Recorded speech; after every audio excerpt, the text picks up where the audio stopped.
We go to sports, where former NFL player, now hit podcaster Pat Mcafee says ESPN woke his employer is trying to kill his career. What? Gee, just because the man called balls and strikes. You're kidding.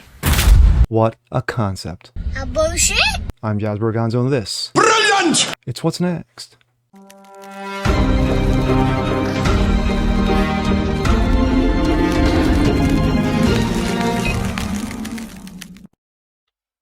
A happy Monday, ladies and gentlemen. Jasper Gonzo, What's Next? Your daily dose, facts, common sense, and salt.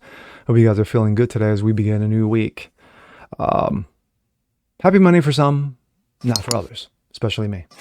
As you can see, I'm wearing an Eagles hat. Of course, I said in the past I am an Eagles fan, and a disappointed one at that.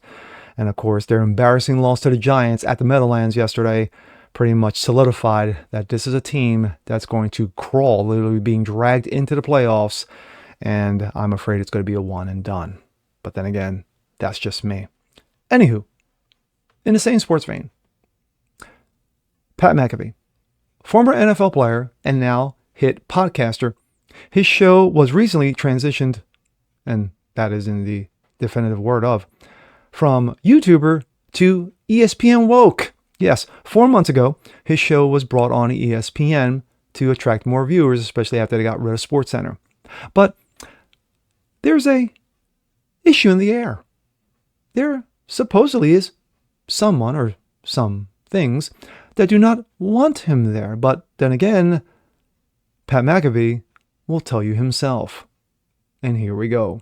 This comes out of Outkick. Pat Mcafee uses the show to say ESPN boss is actively trying to sabotage him, raising questions about his future at the network. And of course, Pat McAfee has an update on that. And yeah, it's nice. Less than 4 months after his ESPN debut, Pat McAfee called out his boss at ESPN by name. Friday, McAfee accused someone of actively trying to sabotage him from within ESPN. He later specified that Norby Williamson, ESPN executive editor and head of event and studio production, is that person. And here we go.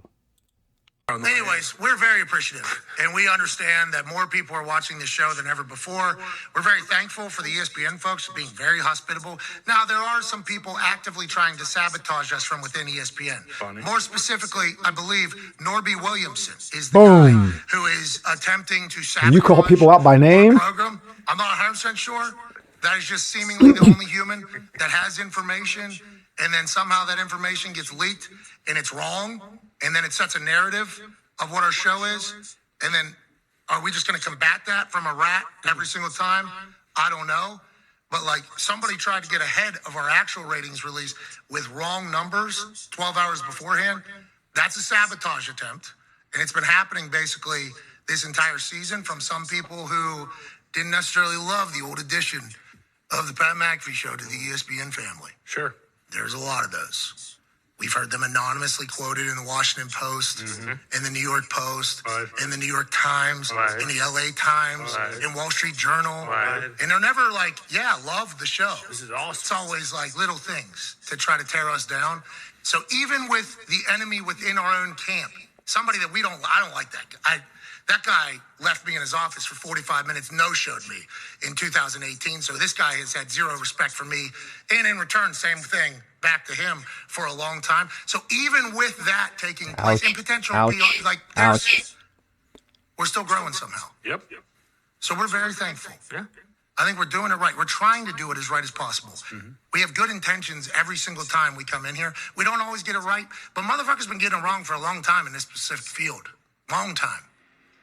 Every day, every single day. What do you mean? Like you said, you have the right intentions. Like we're trying to sit here and have fun and talk about sports. Bingo. And Connor and other stuff as well might pop. McAfee is referencing an article from the New York Post on Thursday headline, Pat McAfee needs to produce better ratings to be worth $85 million and headaches for ESPN woke. The piece references how McAfee's call show a snafu within Disney's after a week.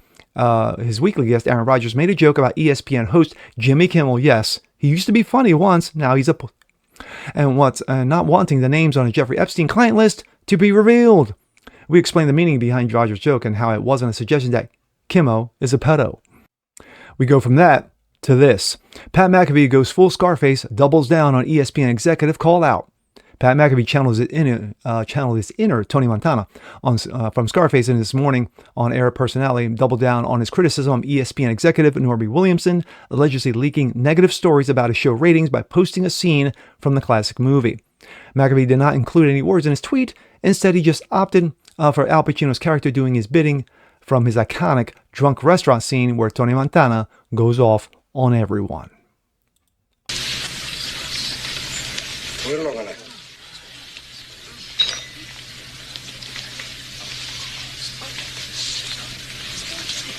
You're all a bunch of fucking assholes. You know why?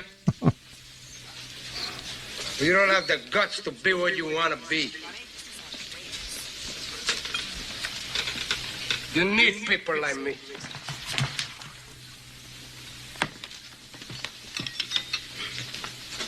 You need people like me so you can point your fucking fingers and say, that's the bad guy. Like Razor Ramon. Welcome. So? What'll that make you? Good? You're not good. You just know how to hide. How to lie. Me, I don't have that problem. Me, I always tell the truth. Classic. And of course, to quote the great philosopher Razor Ramon, look at the bad guy. That's exactly how Pat McAfee feels. Pat McAfee feels he's being screwed over at ESPN by this guy, Norby Williamson. Now, for background, Norby Williamson has got 40 years in the business. And to me, that's about 30 years too long as head of the shows. He's head of the talk shows. And of course, his baby was SportsCenter, which of course SportsCenter got canned to bring in Pat McAfee. So he may have a little bit of a grudge, just saying. But anybody who's watched Pat McAfee's show knows that, yes, they talk about sports, they talk about football, they talk about basketball, they talk about the sports topics that are on hand for that day, but also they do get into the political realm, especially when Aaron Rodgers appears on her show. That's every Tuesday. So Aaron Rodgers has no problem airing out his disdain for COVID, his disdain for the magical vax, which of course he did not take. But of course, let's not forget the classic when Aaron Rodgers called out Mr. Pfizer himself, Travis Kelce, Mr. Swift, called him out and wrecked him, which is classic if you haven't seen it.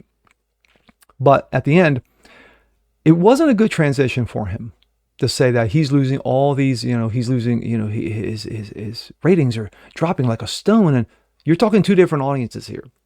You're talking Stephen A., which is primarily black audience, as I said in the article, which of course you're going to have a majority of NBA viewers. And then you're going to transition over to Pat McAfee's show, which is a college football audience, pro football audience, which is mainly a white makeup. That was not good from the start. Basically, what you should have done is put him behind in a follow-up to, I don't know, oh my gosh, I don't know all the personalities on there because, like I said, I don't watch ESPN anymore. I used to, but ever since they went woke, Jazz said, bye, peace out. None of that nonsense. But they should have stuck him behind a personality that pretty much fell into line with the audience. Not because of the racial makeup, but because of whether it's college football, pro football, sports in general. That what should have been done. But of course, they didn't. And Pat McAfee has no problem calling him out. He called him out. He called him a rat. He could have called him a douchebag, a scumbag, sleazeball, mother, and then sends this clip out of Tony Montana. And yeah. But his days, I believe, are to be numbered. His days are numbered at ESPN. Now, he could go back to being independent, which he's drawing an astounding 400,000 per episode, which if you go by these so-called numbers that were leaked, he's doing better than ESPN. That's an option. And don't be surprised that if he does get fired, that someone will pick him up just like that. And that could be Fox Sports. And with that being said, I'm Jazz Berganzo. This is What's Next. Want to see more like this? Please leave a comment below. Like it, share, subscribe to it. Hit that notification bell so you guys never miss a thing. Spread the word. Help the show continue to grow. And we'll see you next time. Peace.